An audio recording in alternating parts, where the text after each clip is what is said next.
Hello, everyone. My name is Jordan Farmer. This is the Uncommon Ground Conversation series, and today we will be talking with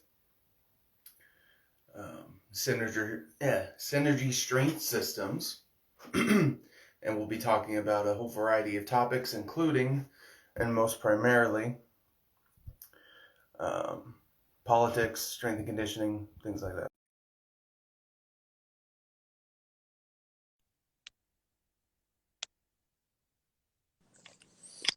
What Hello, sir. you doing this morning?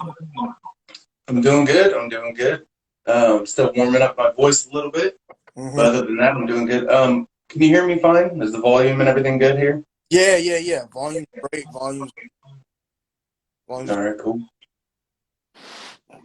volume's good. So how are things over there in Alabama this morning? It's raining right now. It's raining. Okay. It's Okay, right on. storming a little bit, so if you hear a little thunder in the background, then that's what that is. Okay, right on, right on. How you been, brother? How you doing? Uh, yeah, man, doing well. Let's see here. Last week was kind of busy, as usual. Most weeks are. But yeah, just trying to get ready for IG live situation with you, man.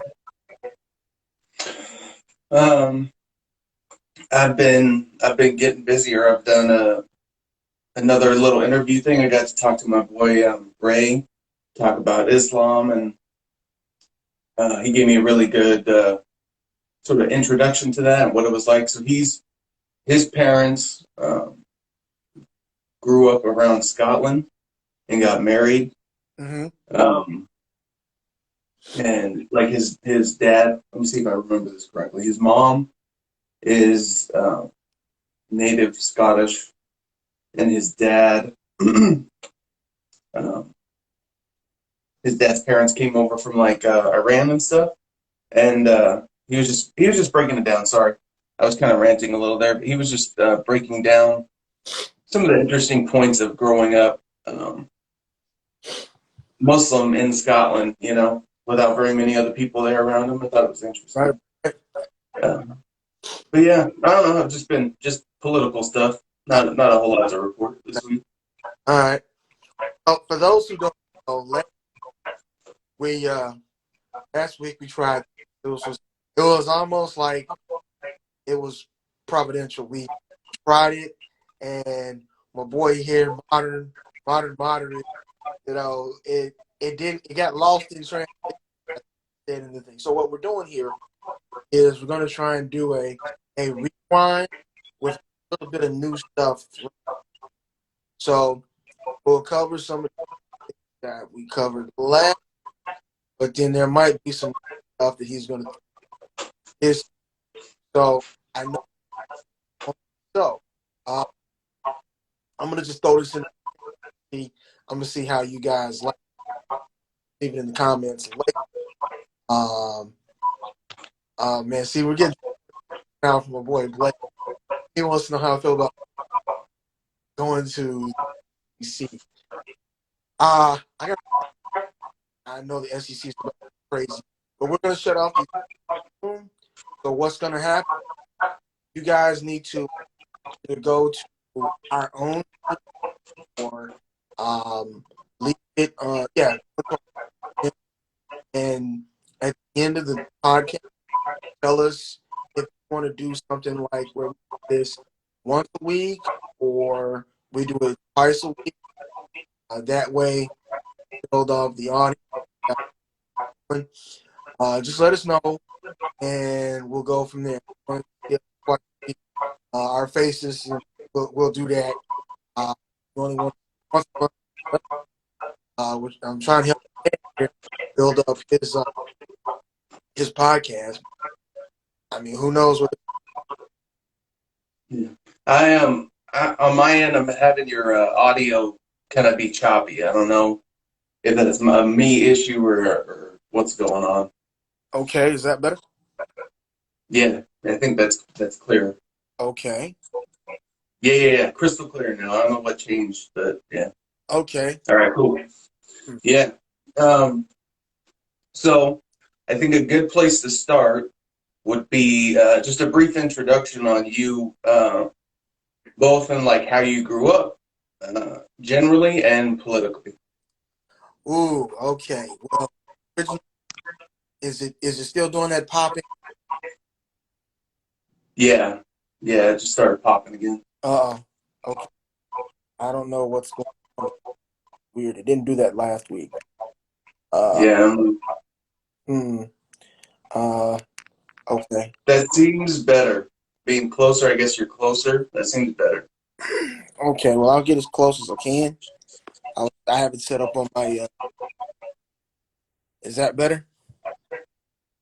Yeah, yeah, whatever you said, my little what cut out, but other than that, it's been good. Okay. All right. Anyway, so we got to shut these comments down. Yeah, I'll shut it down real quick. That way we don't have to All right. be distracted. Yeah, exactly. Because that's. So anyway, a little bit about me. Just to go back in the background a little bit. Um, I'm from Texas originally. Did not grow up in Alabama. So I grew up there, little small town. The town still has, I think, 65,000 people.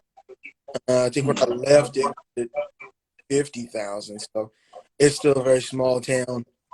But really, really good people there. Great place to live in Texas. Texas, that's my heart. That's where I'm from.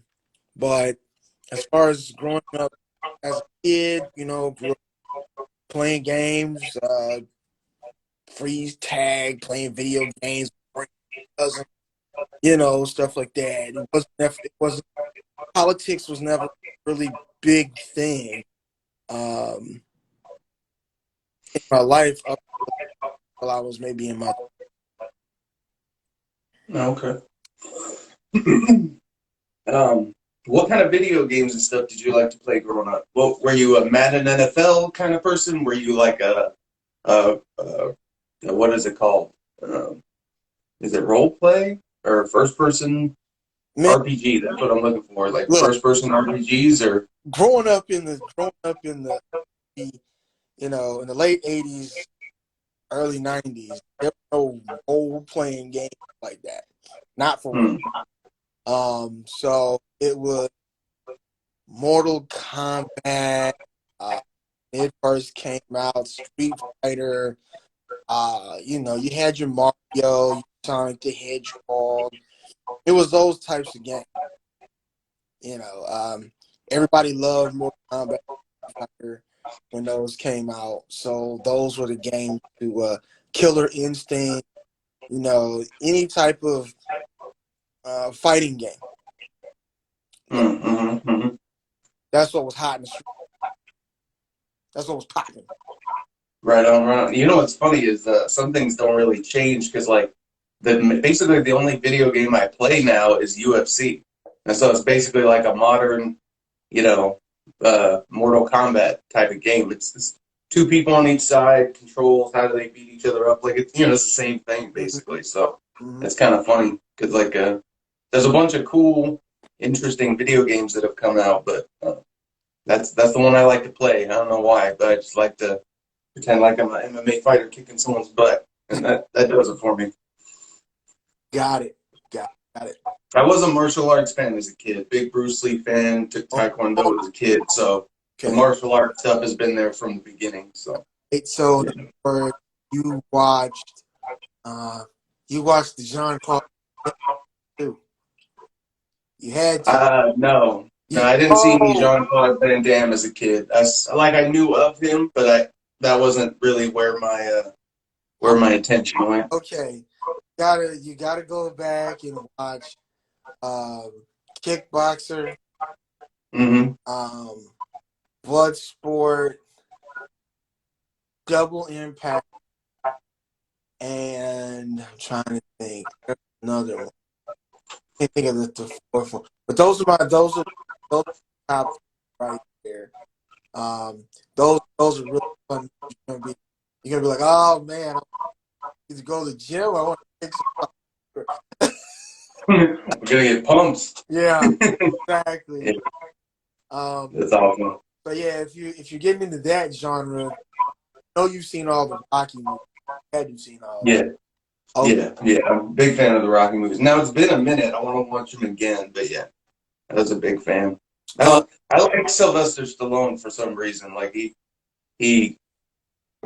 well, I mean, not for some reason. A lot of people like him, but like of all the little action type of guys and Rambo and all that kind of stuff, his stuff is the one that I really liked and gravitated towards. So all that's right. cool. Cool, cool. So you want to get into it, man? You want to get into this? Oh, Yeah, all right. yeah, we'll get into it. Mm. What? What? First of all, this was something that I did in the last podcast. So I'm gonna give a shout out to all of my influences, people who've influenced me in and not only the strength and conditioning world, but also from the political side of things too. But I will cover the strength and conditioning side or the side, health and wellness side first, and then we'll slip on into the uh, political a little bit, try to people. So first off, here in Huntsville, been here for 20 years almost. Some of my influences here locally were two guys who gave my start. Robert McAdory, his Instagram, I believe, is R Training. Hopefully, I've got that. And then the second one is a guy by the name of Andrew Chloe at BCI Fitness, I believe. Yes, BCI Fitness. Hopefully, I didn't, it's still early for me. Doing a favor for a friend last night. Didn't get back until 1. So that's why I'm drinking coffee. And a little bit tired. But yeah, Andrew I Chloe, totally get you, bro. I totally get you. Yeah, I feel you. Body Creations Incorporated. He was one of my. We still talk, like each other a lot. You know, he's a busy guy, just himself. But if I have a question about anything business related, training related, I can always go to him and be like, "Hey, man, with this difficult client, hey, I got a I'm dealing with." And he's always giving me good advice. Sometimes he gives more advice than I do. That makes sense. Meaning, I get it and I go, okay, that was great. I can't use that yet. Mhm. So but it's still good to have, you know. And then it's like, okay, I can pull that out and I can use that because it was already in the file. Mhm. So that's not a bad reflection. He's a great, great trainer, just like Robert. Robert's a great trainer. He's the bodybuilding team in Huntsville, so he puts every year called the and they do that in The what? Sorry, that cut up. the Rocket City Classic. The Rocket City Yeah, Classic. that's what we call Huntsville. It has two names: Hunts Vegas and Rocket City. It just depends on what you're seeing. There's a lot of military engineers, NASA, and all that stuff here. Okay. So Okay. because that's here, you got two different things. I think that's cool. I've never heard about that with Huntsville, Alabama. I've heard of Huntsville, Alabama, but Hmm?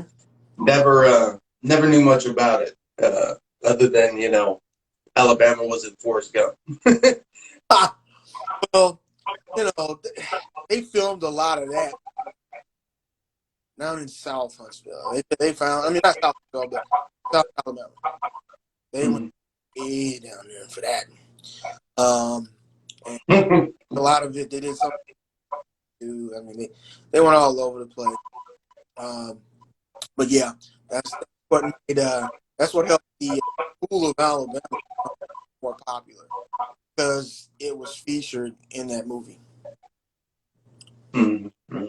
Yeah, it makes sense. Like, who would have given two craps about North Fork, Washington, or whatever it is, without Twilight, right? Exactly. Now it's like, ooh, let's go here. Yeah. Now it's literally become like an international tourist town where you got people from all kinds of countries going like, let's go where Edward was. It's kind of a trip.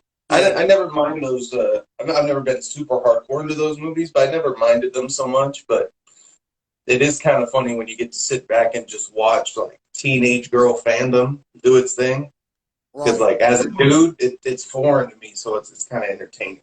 It doesn't. You're like Team Jacob, Team Edward, and I'm like, remember that Alice chick? She was cute. So, like I said, this is all read from what we did last time. So, once you can just kind of go back down and kind of review for people. Uh, topic for everyone who wasn't there. Yeah. We had talked last time about, and you had broken down about how you kind of became politically awake. Um, you had grown up apolitical, like it just wasn't something you thought about too much or something that really came up. But I know you said around the 2008 crash and when Obama got into office is kind of when you started getting uh, more plugged in. Was that correct? Yeah, when 2001 happened, it it jarred me a little bit because I was like, ooh, oh, this is not good. Oh man, Mm-hmm. it's gonna be bad. Simply because I love who don't know. I big history. You love what? Sorry, you're chopping up. Here we go with that. A big history buff. Mm-hmm. So I will spend hours watching documentaries on history, um, reading it, and all this. So when when the 9/11 situation happened, I looked at that uh, position of, okay, well, what culture? And I went, ooh, you've got a particular group. What? Sorry, it broke up. I said, you've got this particular group and this particular group. They don't like each other. And now we put ourselves in the middle. Okay, that's going to be bad for us because it's just going to be gang warfare. And like most people, in their 20s, you end up going back to sleep because you enjoy life and you get involved in things. So that's what I did. And I didn't necessarily get back involved until late '07. And I had a military vet that I worked with, and he was like, "Who you supporting for the election?" And I was like, "No, you're looking." And so he kind of got me involved with it and pointed me to the name that we shall not mention. I mentioned it in the last podcast, but you know about now. So, and I watched the film in game, Blueprint for Global Enslavement. And then from there, it was just kind of like, oh, I got to keep going. I got to keep going. Oh my God, this is crazy, and that was All right, one second, one second. Turn in the frogs gay. All right. wow, wow. um, just so everyone is totally 100% on what we were just talking about. Right, Um, right. anyways, yeah, I'm a big fan of him too. Big, big fan. And him being the first major person to get not just deplatformed off of one, but it was a cartel move. It was a coordinated effort across platforms. Like, there's no logical reason why Instagram and Facebook and Twitter and all those, the Apple Store, would all want to kick the same dude off at the same time unless they're literally planning it and coordinating it because it was like the same, literally not even the same day, but the same hour that happened. So like that that was a moment where it's like, hey, they're starting to come for censoring political content. That's when things got really real there. So um, yeah, uh, I thought it was really interesting. Um,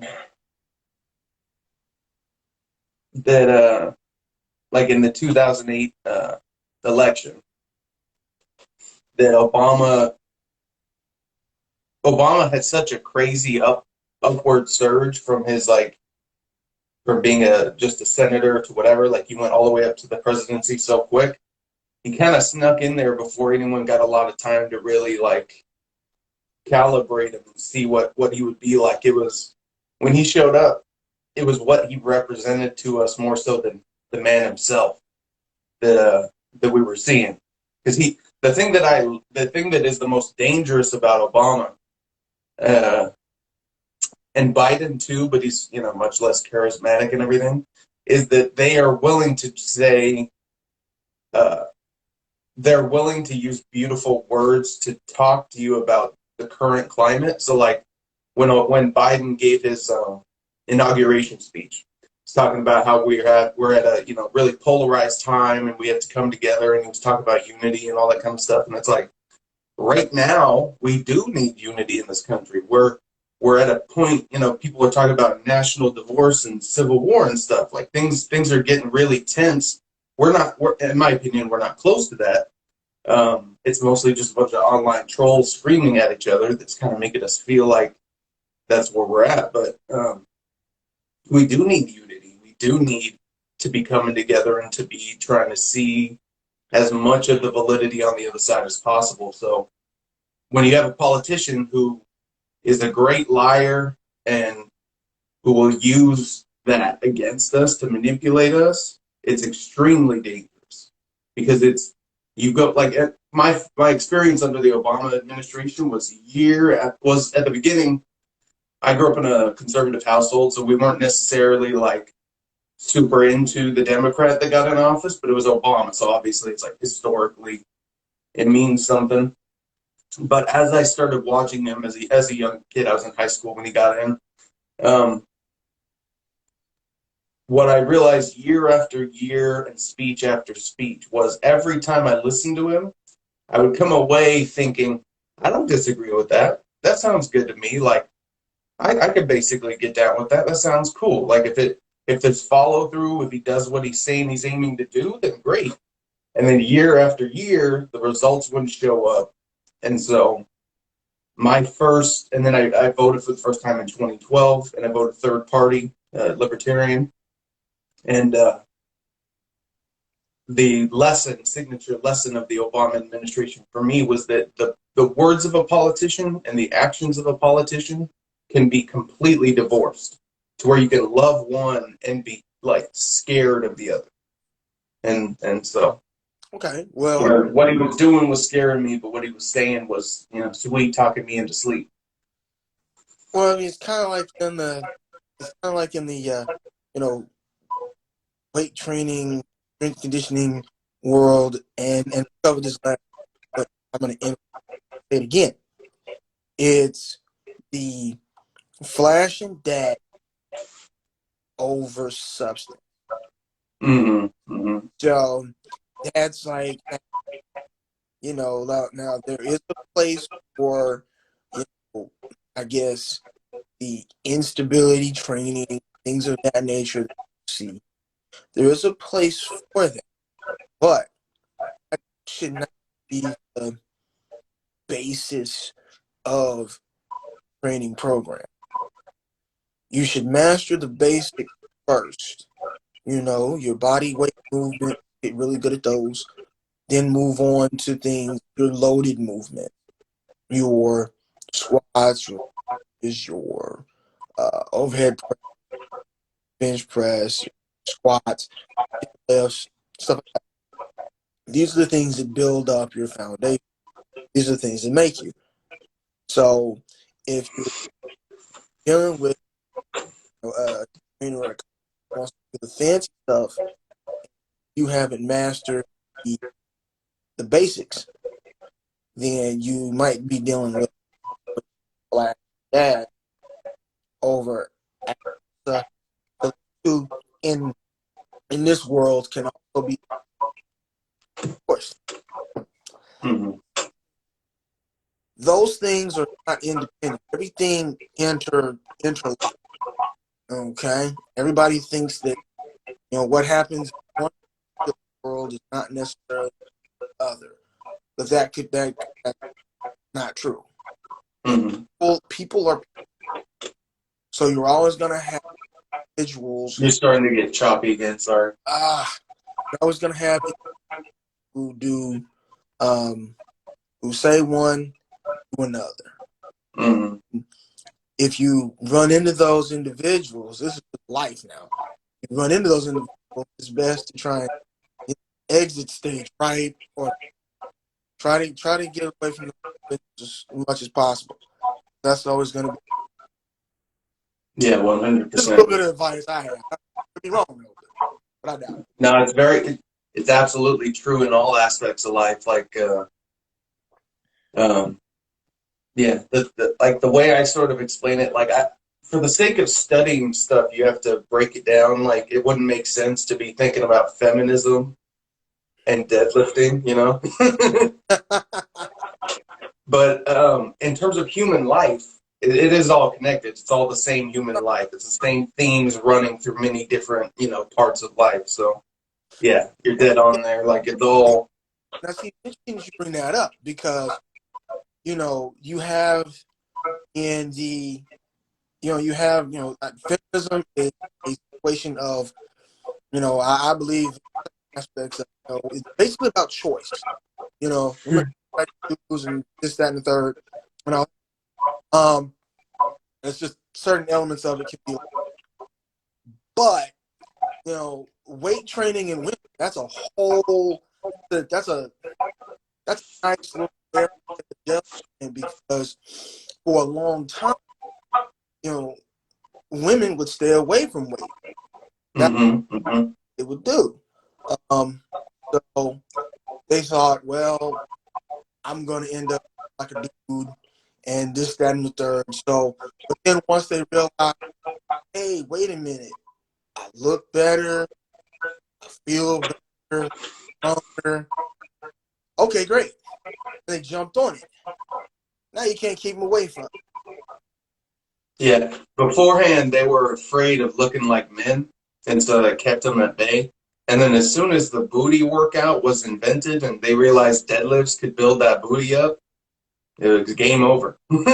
Quads, lunges, all those things. Oh yeah, once it happened,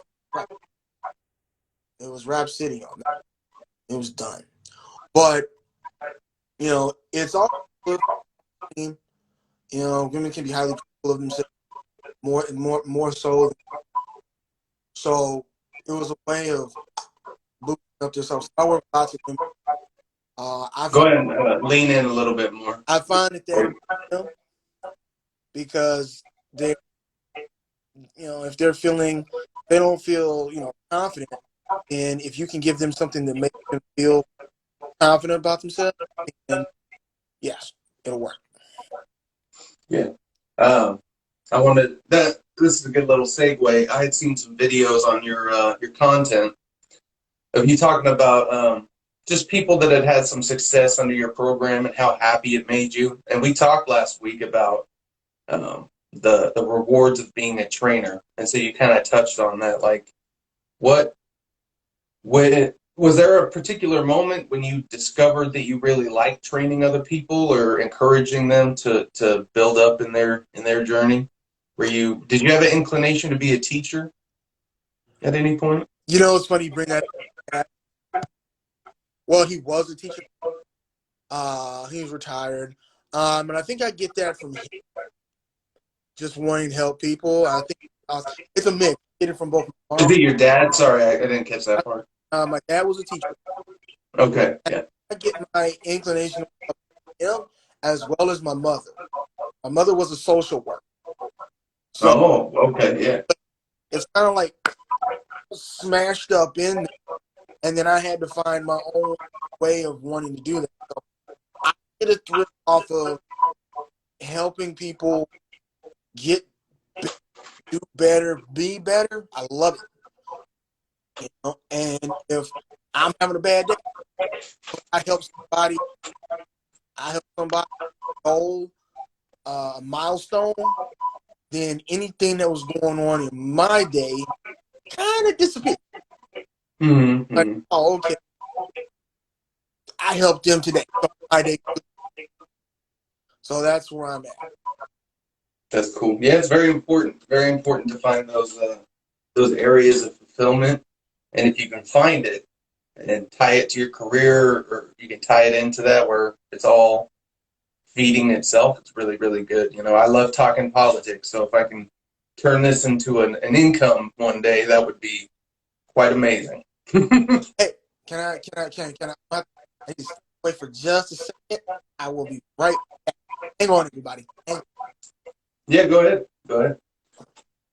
This will give me a good moment to rant and to warm up my voice a little bit more.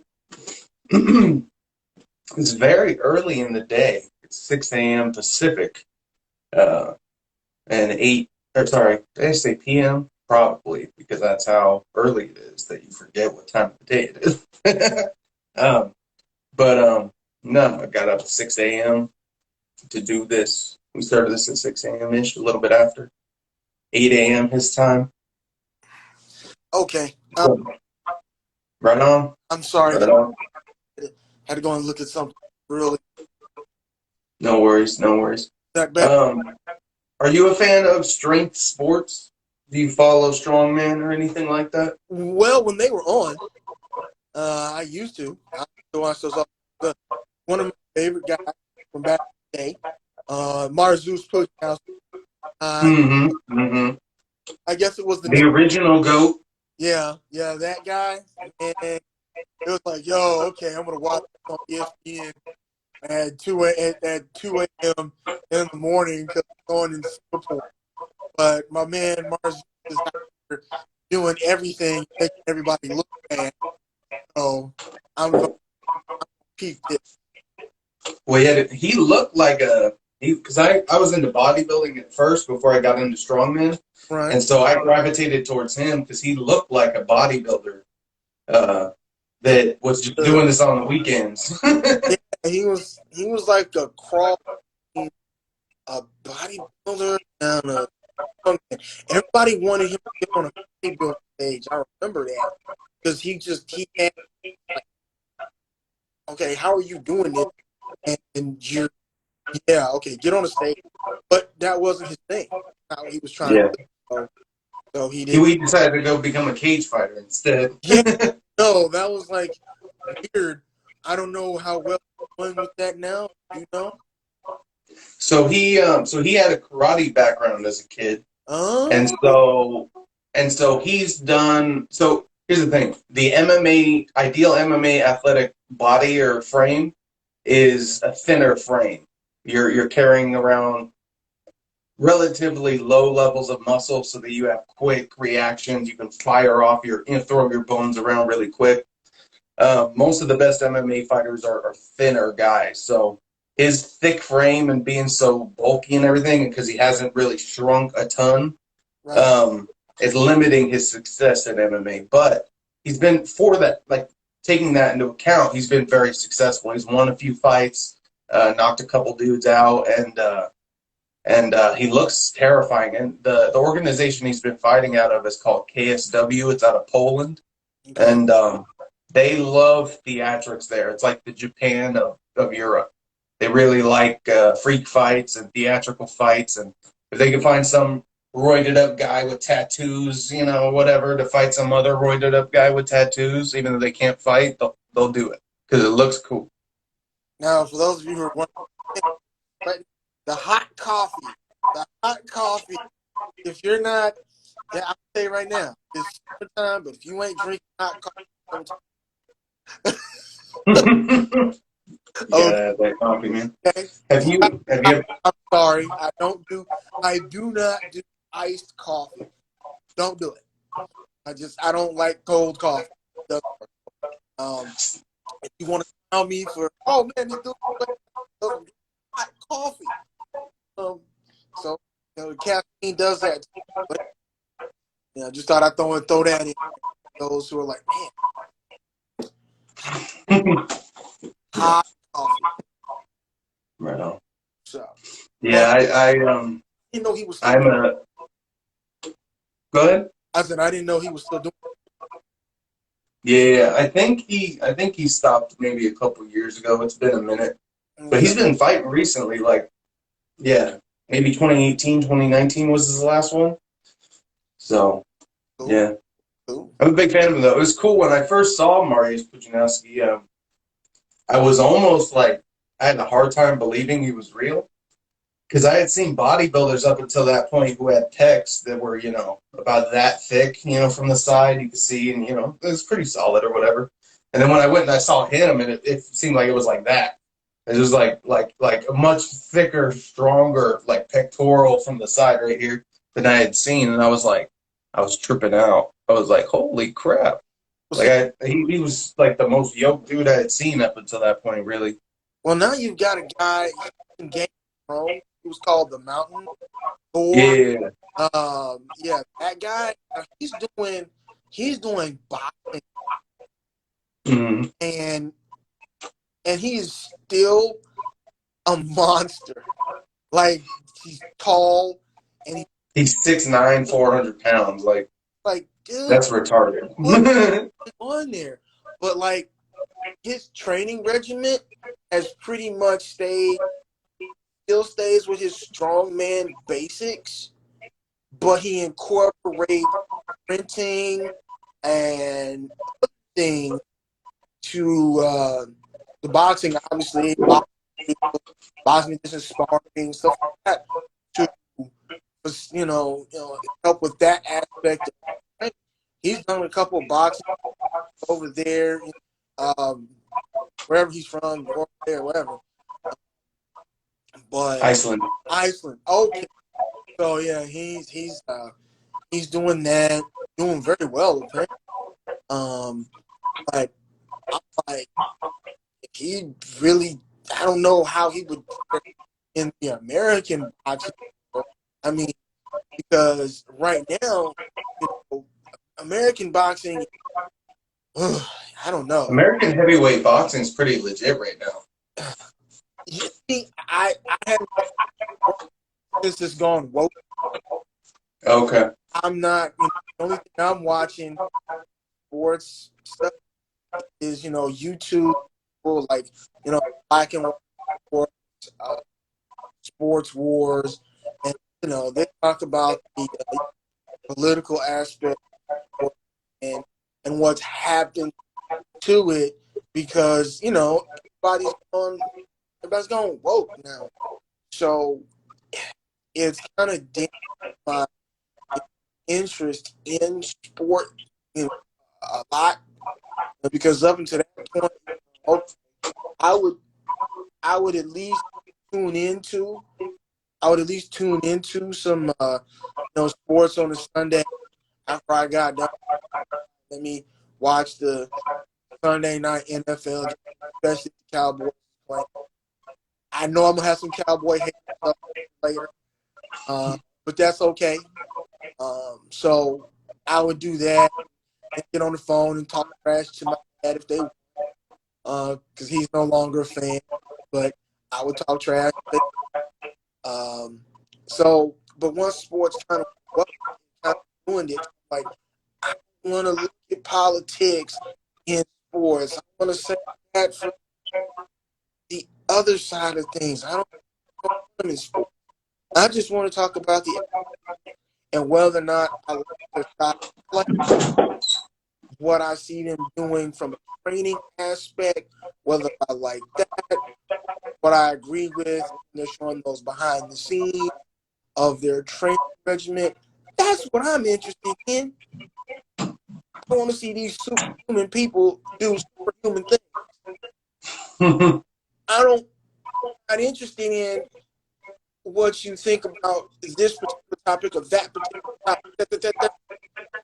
that's not something that, you know, So you're telling me you don't really care about the mountain's views on corporate income tax rates? no, not really. Care less what he thinks about that. You know, I don't really, it's like, okay, great, but, go throw a 800-pound tire over a fence or distance. Now I'm into it. Let's go. Okay, I need the next person to do that. You know, I want to see, even though I want to see a basketball player do a 60 dunk with a backflip. Yeah. Show me that. You know, Yep. I'm not trying to hear you talk about something that's not, you're just repeating what you hear on TV. That's garbage to me. Garbage. You know, Yeah. I know you got your opinion, but we pay you as far as entertainment and athletes go. We pay you to entertain us, and that's it. Yep. That's why you have the amount of money that you have. If we don't pay you via TV advertisement, games, watching your movies, if we don't go to those, you don't make any money. And good at it. So I mean, it's the same in my world.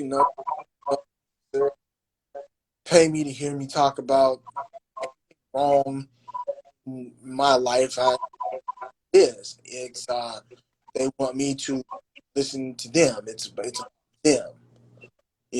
So the I can match that depending on who I'm talking to, how long I've trained and whatnot. But in reality, they're there, you know, for me to deal with them, not for me to, Yep. Put your stuff out on them. yeah, unless it's somebody that I've been working with for you know years or something, or I've known them that long, and I've known him long, or I've known him for 15 years, and then all of a sudden they want me to be their trainer for whatever reason. Okay, that relationship is different. That's Mhm. a different relationship. I've talked about for them. They know who I am and whatnot. So, when I'm training them, if I still want to talk about it, I can mix and match, but you can't do that with the stranger pick up off of or refer. So it's just that interconnectedness that I was referring to. Everything interconnects. Everything. Absolutely. Absolutely. I wanted to touch on something. You had sort of mentioned how people will listen to celebrities or athletes or whatever just because they're talking or whatever. Not like you in particular. You're like, I don't need to hear your opinions, but a lot of people, on one hand, will follow what a famous person is saying just because they're famous, Mm-hmm. and just because they like them for whatever reason. Like Mm-hmm. me liking someone who can log press 500 pounds has nothing to do with their political views on Romania or whatever. Right. But a lot of people really fall into that trap of thinking that our celebrities are people to be followed in any way. In reality, they're just human beings, and they're human beings with more temptations than we have. So they're not likely going to be a great source of someone to emulate. You got to find a reason other than their celebrity to try to justify, emulate. Like I emulate Joe Rogan a lot. I feel like he's taught me a lot about intellectual humility. He's taught me a lot. He's taught me a lot about no BS, excuse making. Like, don't tell yourself in your own internal narrative anything other than I didn't go do the work. He's very much like he was talking to Michaela Peterson and saying like, there's no excuse for you to not go out and work out right now.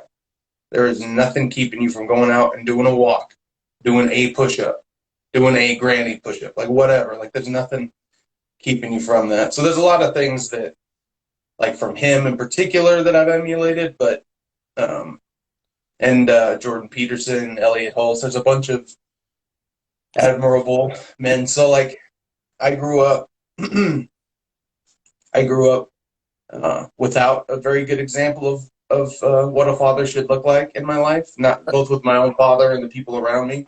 Right. And so around 15, 16, once the time came to try to figure out what I was going to be like as a man, I came to the point where I decided to actively seek out admirable men to try to emulate, to try to invent what manhood looked like to me, what being a father would look like to me, because I didn't really have anything to go off of. So it was like a blank slate, which is good in a lot of ways. It allowed me to have really high standards as a man for myself and really high standards when I have kids for myself as a father, instead of getting caught in a lot of the, well, my dad did it that way, so it's okay.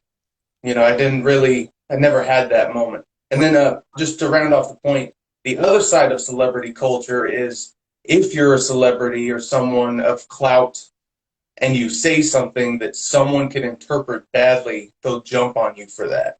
They'll be like, you can't say that because that one crazy person out in the boondocks of New Mexico might misinterpret that and go kill their parents, No, no. or go kill, like the China virus thing, right? That's a great example. The China virus thing, if you want to take it one way, is to say Trump was using that term to highlight the fact that it came from China, that the Chinese government was involved and responsible for the spread of the disease, even if it was an accidental lab leak. They definitely behaved in ways that kept information from other countries, delayed the rollout of protocols and understanding and data in terms of what was happening in Wuhan and everything. So, but you could say that when you start using that kind of rhetoric, right, there will be people that will go start committing Asian hate crimes.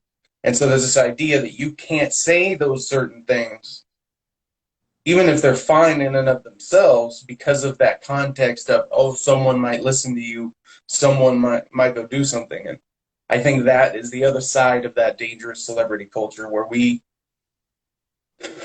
both like we both will follow celebrities and we expect others to follow celebrities, and so we act in that way. Well, I mean, if you're following and you're hanging on to that celebrity or that influencer's every word means of determining that you're going to, then there's something else personal. When you're black, you know, like I said, these individuals who have, um, I think some of them, prey on. They use that and manipulate people based on. And it's up to not to get so engulfed in culture personality that they stop thinking. They just react to whatever this person says, whoever they are. Um, hero worship is a real thing. People do that.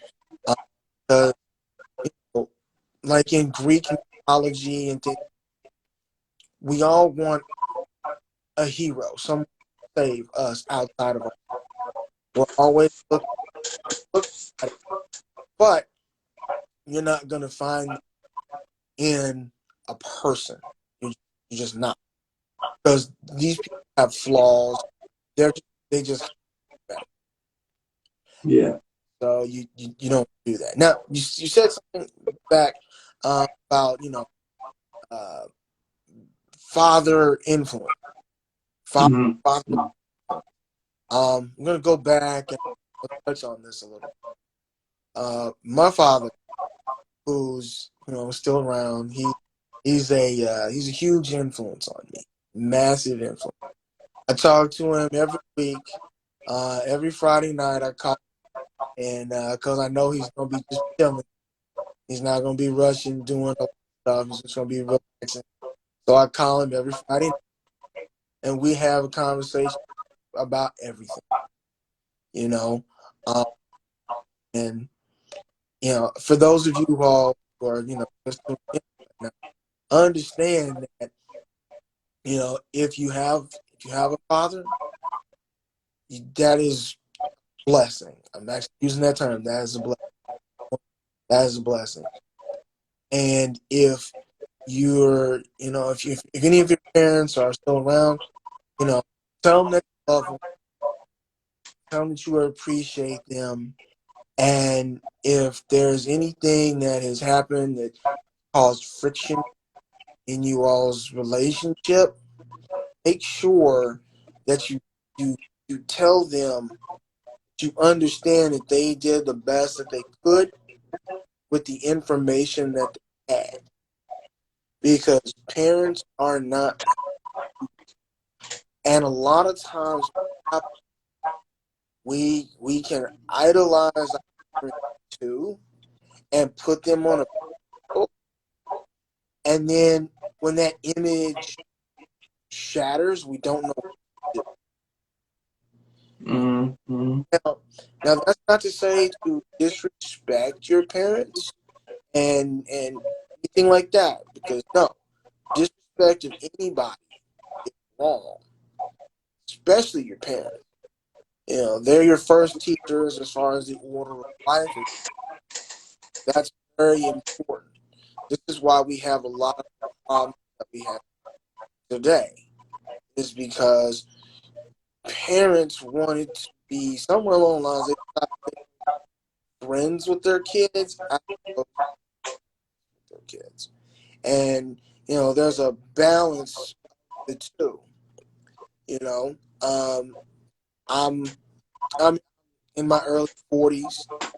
My dad is in his early 70s. Okay, now even still, I respect my. I when I'm speaking to him, and if it's a hot topic, I have to manage my tone. I can tell if I get a little too much, because he'll say something. Knock And, you down. yeah, yeah, and that's through the phone. Okay, it's it's safer through the phone. I get in his face, and we talking at the house or something.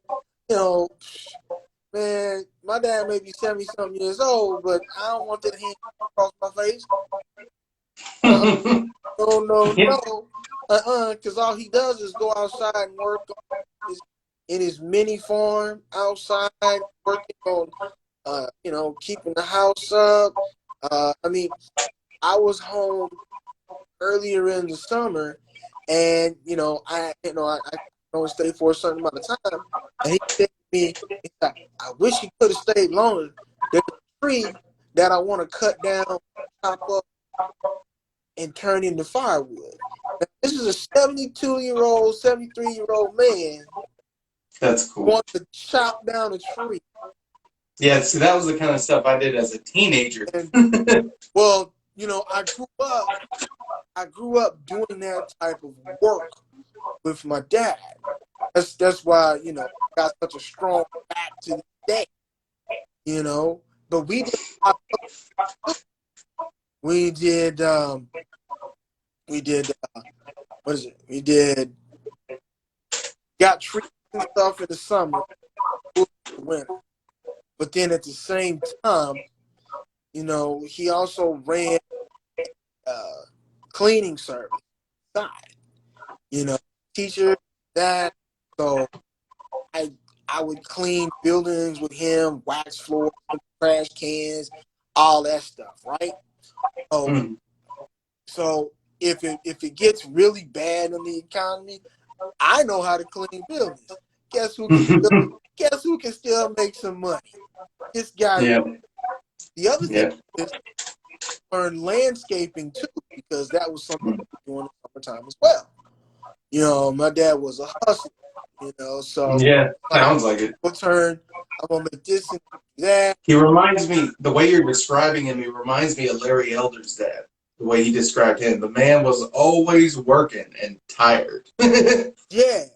You know, so I you know, if push comes to shove, you know, hey, I go and if I get a contract or two to clean a couple buildings, I got no problem doing it. Mm, No problem doing that's awesome. to you know, make a little change, or if I want to start a second business where I clean up buildings on weekends. You know, some would say, why would you want to do that? You know, you're this. Well, they're both legal, lawful ways of making money. You know, you don't look down for what they do. This is the mistake a lot of people make. The people that you look down on make your life. The garbage man that you look down on, keep your city, your town, clean, as clean as they can. Without a garbage, it turns into a. So you need this the plumber. You need all of these blue collar individuals that you might thumb your nose at and whatnot. You don't want to do that. You know, you need individuals. That was something that my dad also do. He said, don't be scared to shake the garbage man, janitor, the plumber, the mechanic's hand. That's it when you don't want to do that. When I was a little, and he said, don't do that, and because these people are necessary for our life. So, you know, he said, and don't wipe your hands, take it either. They notice that too, and because that's disrespectful. And those are lessons. Those are those little tiny lessons that you know fathers give their kids, namely their sons. You know, to, that will help you in because that mechanic's hand you shake, that plumber's hand you shake, whomever it may be, in the case of something going wrong with your you can go to him. I like this guy. Yeah, he doesn't treat me like garbage. You know, this is spun into a praise of fathers, but fathers don't get a lot of praise. So they're the missing element. They're whole society. You know, and without that, it's gone. Yeah, 100%, 100%.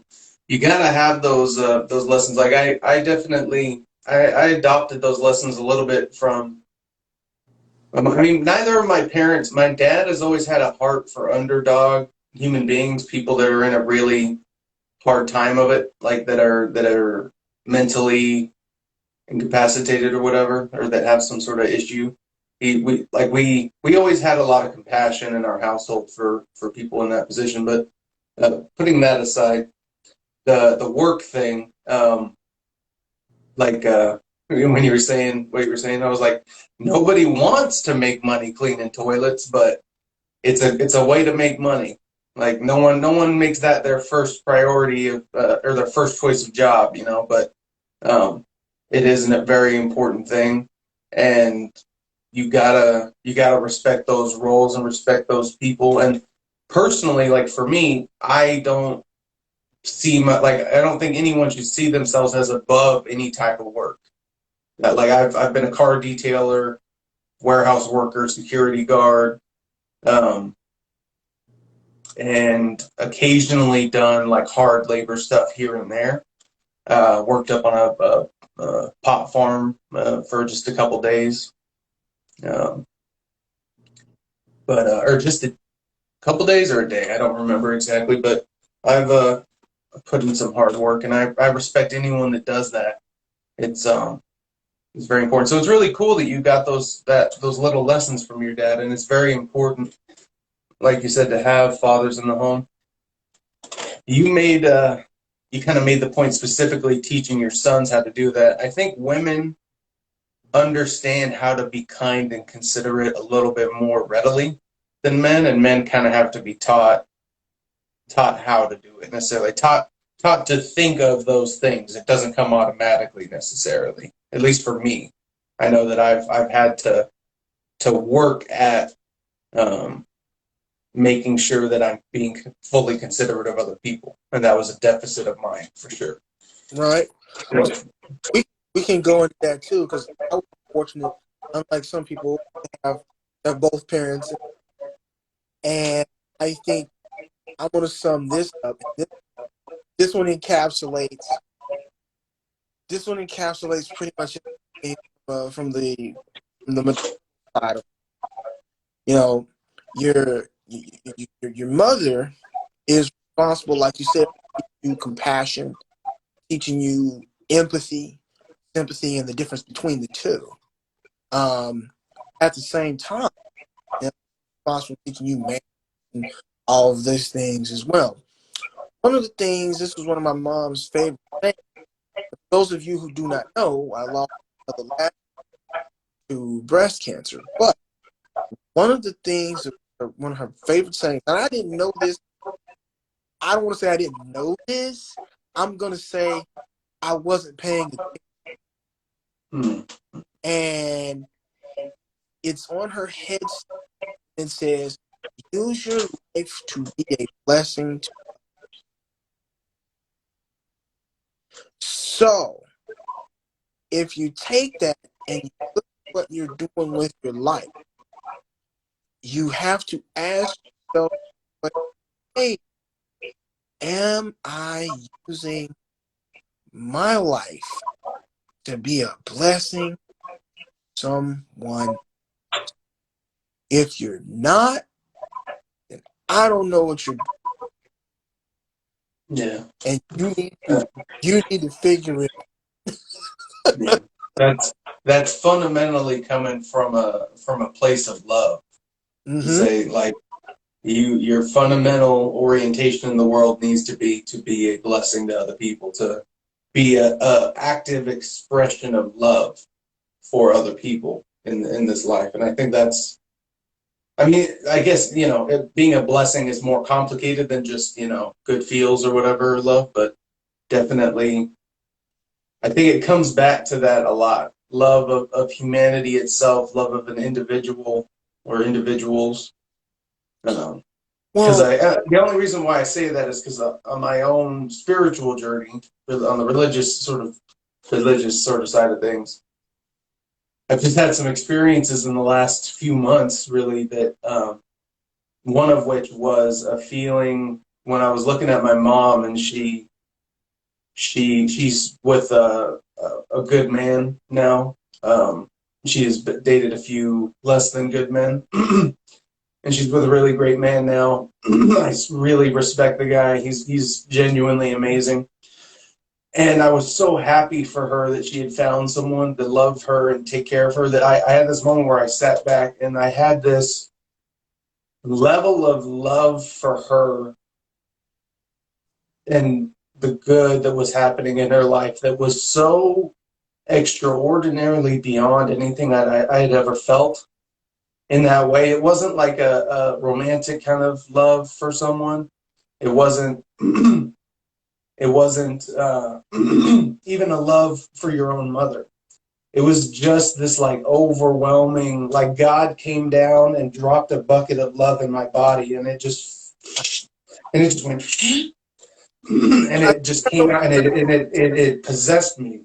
I think And that feeling was the first time I felt like I was touched by God's love, or where I was filled with God's love mm, in a real way. And it wasn't for me. It was for someone else. It was an expression through me of something, and so and I'm a Harry Potter fan, so like philosophically, Dumbledore's always getting back to love, and the whole story relates back to the importance of love, and in a very true way. And so I tie that into my religious beliefs, and I tie that into my philosophy of the world, that if you remove love from the equation, you get lost very fast. Very fast.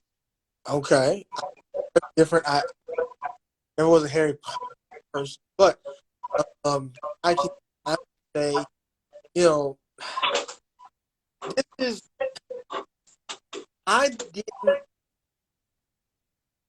and this is me going into a little bit of personal stuff, but it's important, I think, to understand. Um, as far as actually like seeing it, and so I'm gonna tell this, and this will give you a little bit more insight into into who into who I am and how. But um, when my mother was in the house, me and my father were there together. You know, we camped out there. My sister, I do have a sister, but I don't know her, but I know she was there, and we went in shift in the hospital. Me and my dad would hang out, and then my sister would take night. Me and my dad would take day. And there was a particular point, and my father didn't paying attention. Probably not everyone seen this podcast, but other people. And since we're on this topic, I I learned what true love is based off of a statement said to my mother, and didn't realize that I was. And this is probably going to. Wait, man, sorry. You Okay, were watching him? yeah, well, he didn't know I was watching. He thought I was reading a book, not paying attention. Okay, and I heard him say to my mother, "If I could get my high blood point to get yours back up."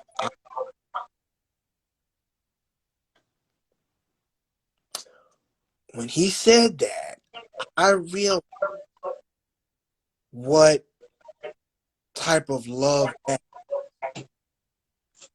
And if you are in a relationship with someone, you are in a you're in a relationship with someone. If you ain't got that, that type, you don't have that type of love, or haven't grown into that, nah, You in the wrong game, boy. you you in the wrong game, because he was when he he knew what he was looking at. I knew what I was looking at. And it was one of the most profound things I ever heard my father say. And it changed my whole aspect of how I looked at him, and how I wanted to conduct myself as a man. I was like, this just raised the level of man to a point that I want to get to. How? Yeah, yeah. How? Somebody give me the roadmap, because I want I want to get to that level. And you Yeah. don't get there. There's By a accident. yeah, you don't get there by accident. And like I said, that spins off into relationships and all of that business. But it goes into the core of what being a man is. And I think that's a self-sacrificing situation. Being able to desiring to sacrifice yourself for someone else goes goes back into the personal training, strength and conditioning, because in a lot of ways, people see the outside facade of the training, and you know they don't always the behind the scenes stuff. Yeah. There are long days, short nights. There are ups and downs from having good months of training and sales to bad months of training and sales, and all of Mm. these things wear on your mind. A lot of people don't necessarily do that, and they think, "Oh, no, no, no, no, no, no, no." We give a lot of energy to each individual that we train. We give a lot of ourselves to who we're training, and it's very it can be very draining, but at the same time, also very sad because it takes us out of who we are, and we can pour that into the other person, and that's what my mother said about being a blessing to someone else. I'm literally being a blessing to somebody else, helping them overcome their problem, whatever that problem is. Self-esteem, weight, both, trying to get onto a sports team, whatever the case may be. Whatever problem I'm solving for them is the blessing that I'm giving. That's awesome, man. Interconnectivity.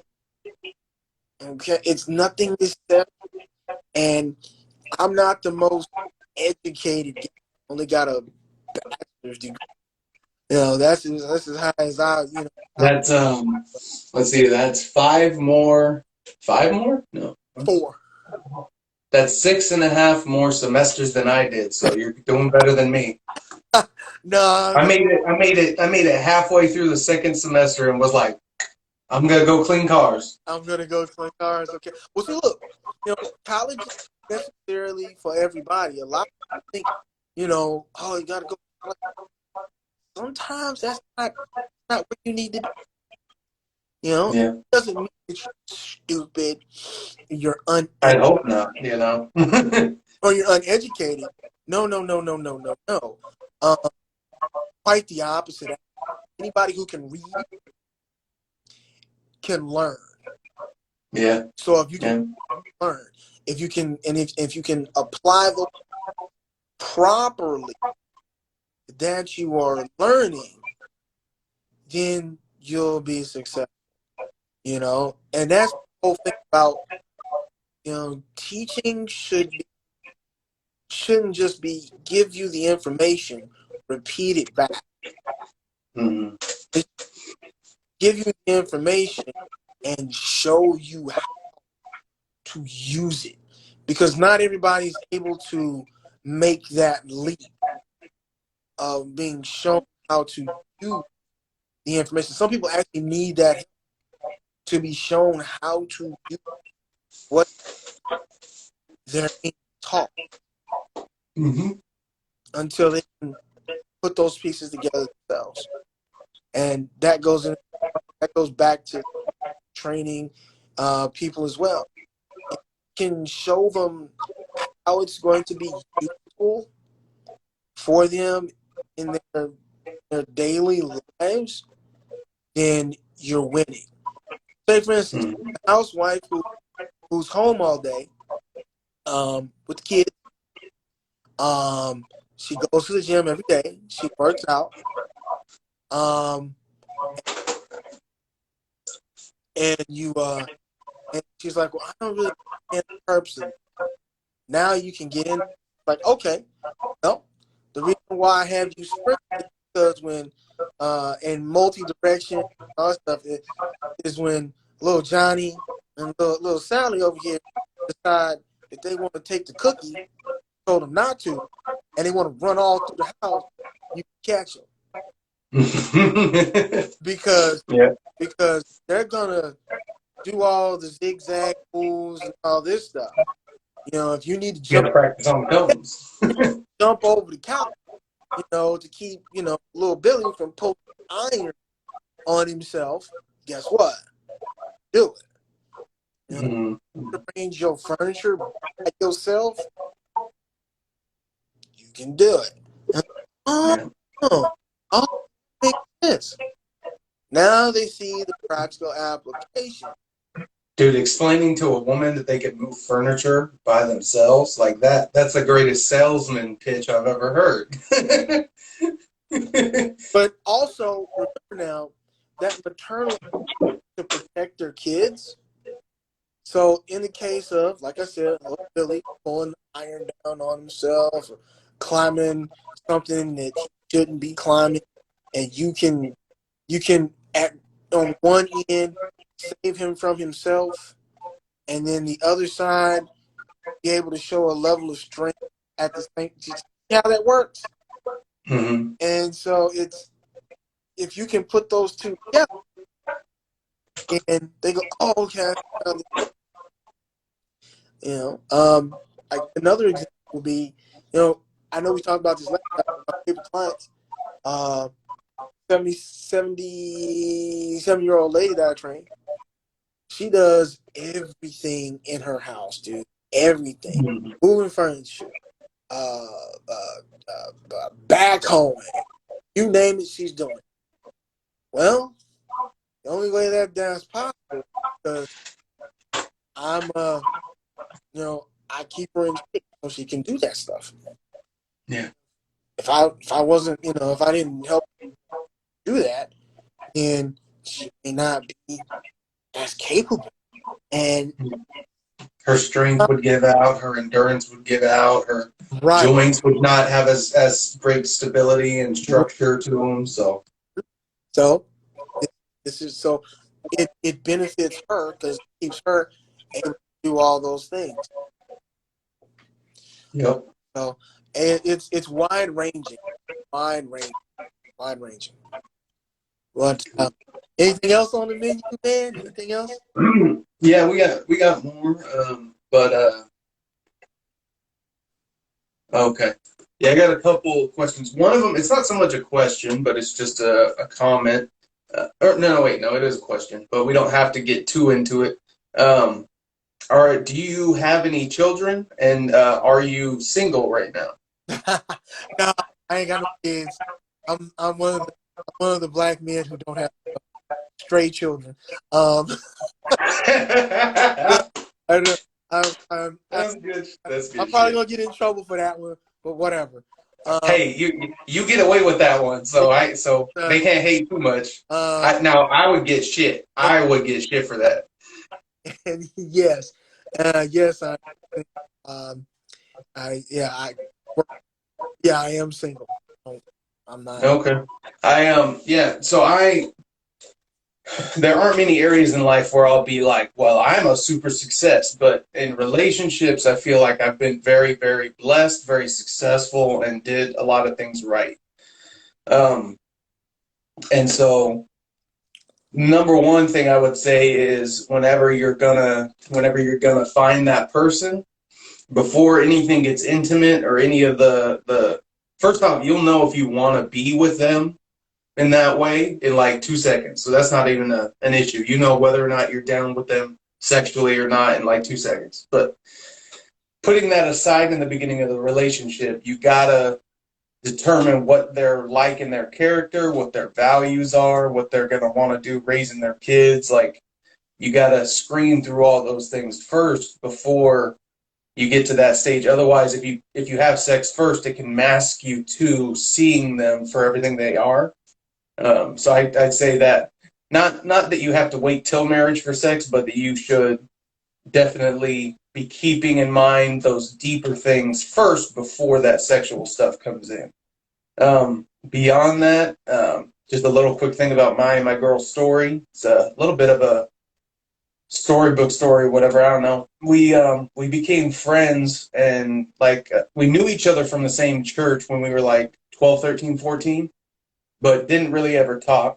We went and did a little church play together, did a little skit of a few minutes, and talked while we were practicing that, and then exchanged numbers because we were like hitting it off.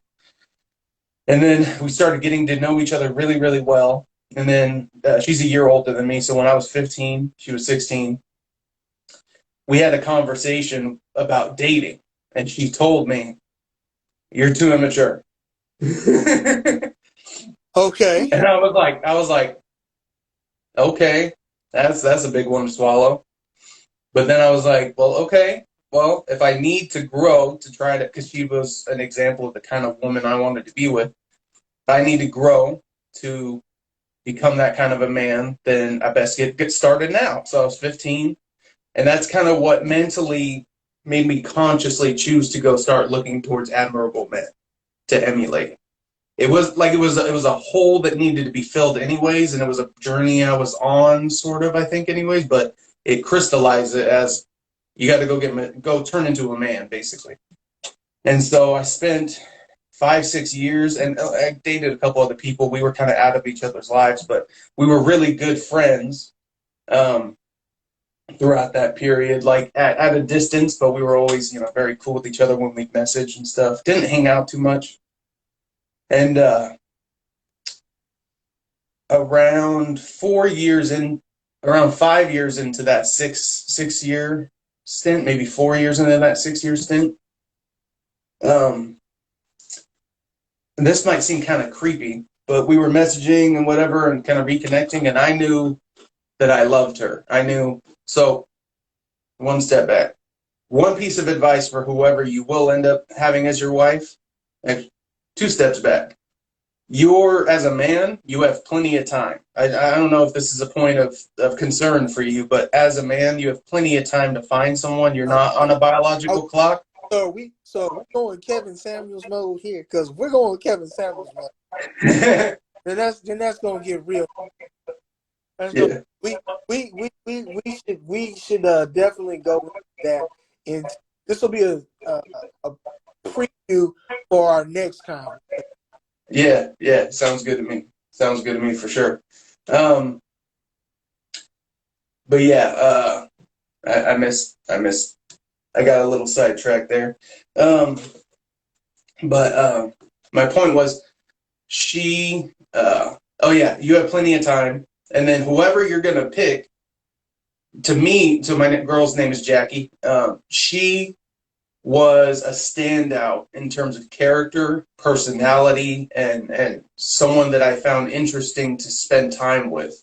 Mm-hmm. And so amongst dating other girls or just talking to other people, trying to get to know other people, for years, she was always a standout. So when I was 20, so 5 years after this initial thing, and a year and a half or 2 years before we started really dating, because we started dating right before I turned 22,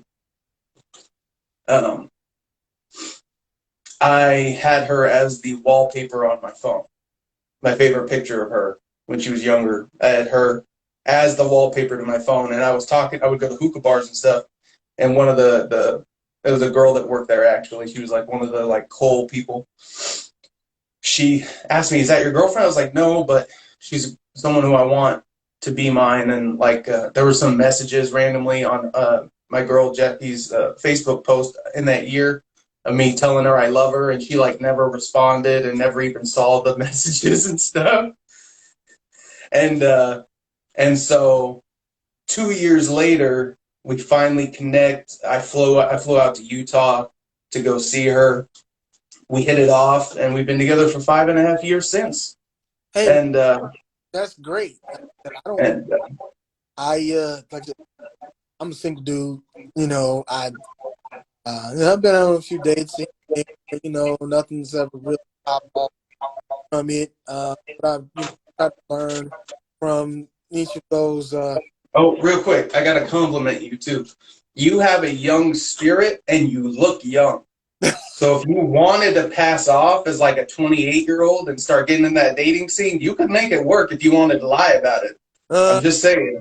Like legit, when you told me your age, I was surprised because you look and you have the not the maturity thing, but you have the spirit or there's something dead about a 50-year-old man sometimes, you know? There's something like it's been just brought out of them. It's been Yeah, beaten out of their life. that doesn't happen until like, let's see, it's like 2021. Let's see, I got another 9 years, man. Before I come on, give me a break here. Wow.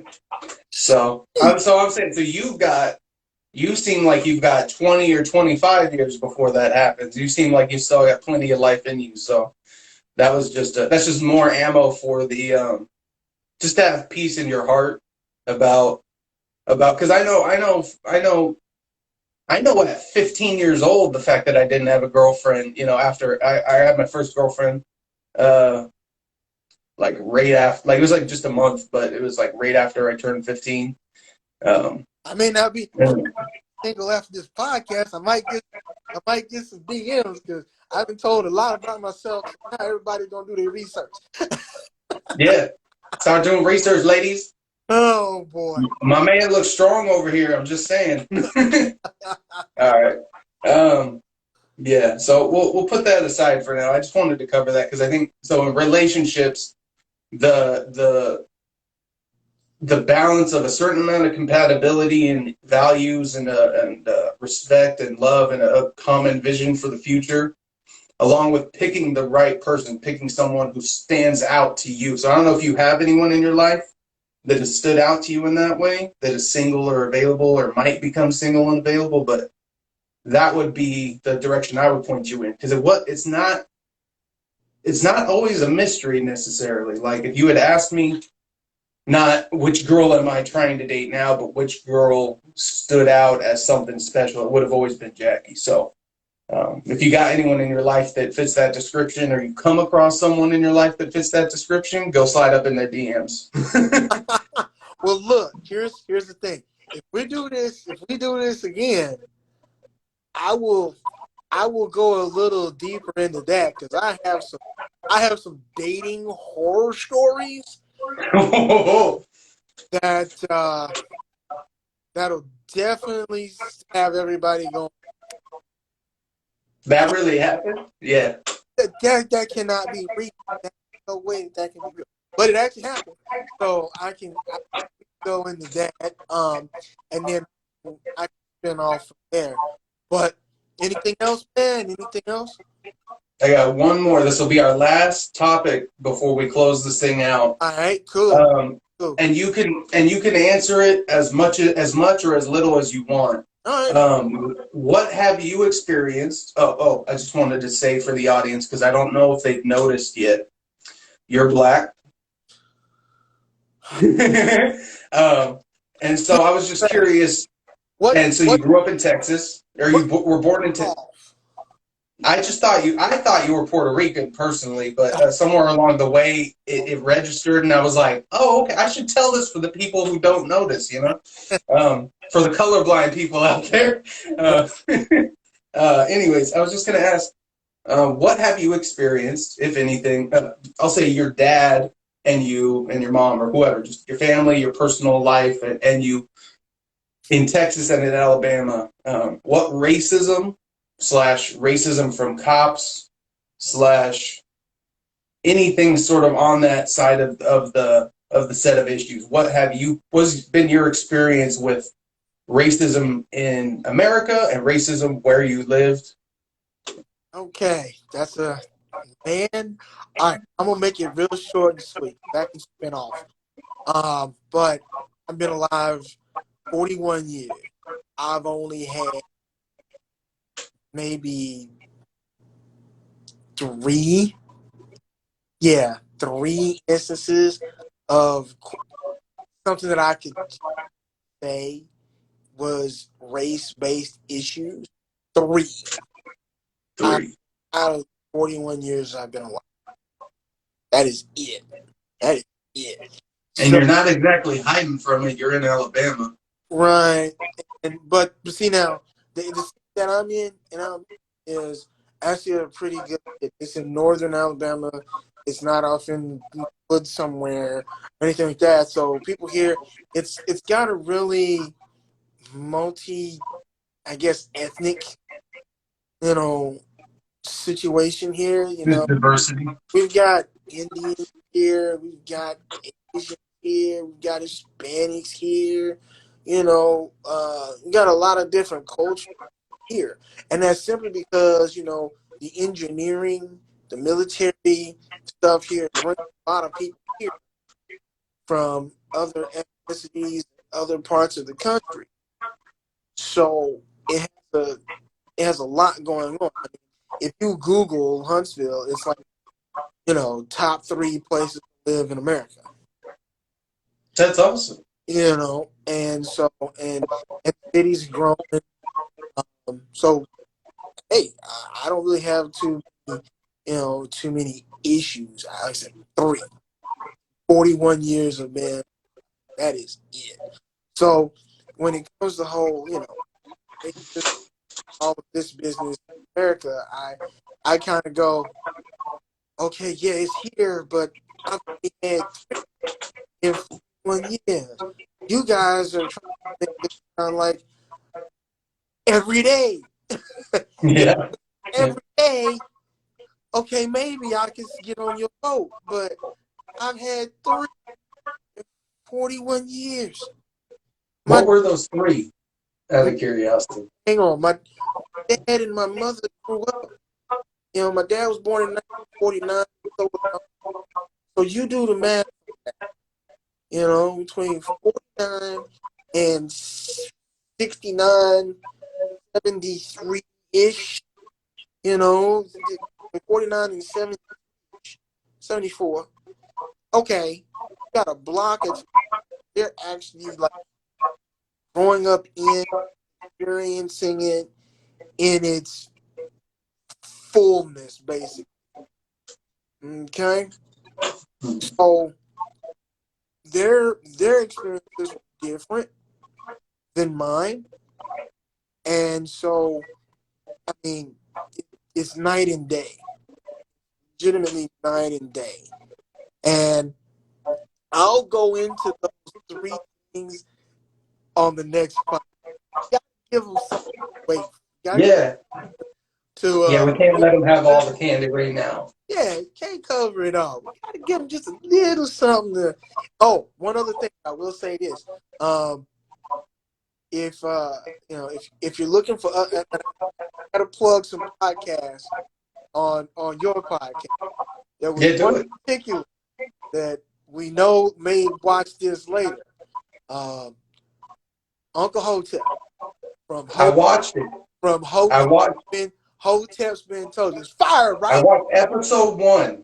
I watched episode one. Uh-huh. And first off, hilarious. I love those two guys. They're freaking great together. They work really well together. Right. Um, but yeah, Hotep Jesus was breaking down some predictions about like how woke Disney would get and how woke Hulu and Netflix would get, and um, was just well, like it was. He was like a prophet watching that podcast, talking about like the way things would probably go. I Right. was like, dang, this dude. I mean, Hotep Jesus. I'm just saying, but yeah, so I did listen to that one, and I've listened to some clips as well. So, anyways, continue.